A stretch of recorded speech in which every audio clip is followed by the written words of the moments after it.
ഓം പരാശക്തി നമ. ആദ്യകാലത്ത് വന്ന മക്കൾ അമ്മയെ ആഹാരം കഴിക്കാൻ നിർബന്ധിക്കാറുണ്ട്. അമ്മ ആഹാരം കഴിക്കുന്നത് വളരെ വളരെ കുറവാണ്. ഒരിക്കൽ ആഹാരം കഴിക്കാൻ നിർബന്ധിച്ചപ്പോൾ അമ്മ അപ്പം കൊണ്ടുവരാൻ പറഞ്ഞു.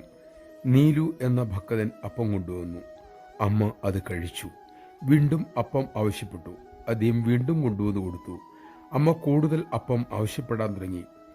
ഒടുവിൽ അദ്ദേഹത്തിന് അടുത്ത കടയിൽ പോയി അപ്പം വാങ്ങിക്കൊണ്ടുവന്ന് കൊടുക്കേണ്ടി വന്നു. വീണ്ടും അമ്മ ആവശ്യപ്പെട്ടപ്പോൾ അദ്ദേഹം പറഞ്ഞു, മതി അമ്മേ, എനിക്കിനി നടക്കാൻ വയ്യ, കുറച്ച് വിശ്രമിക്കട്ടെ.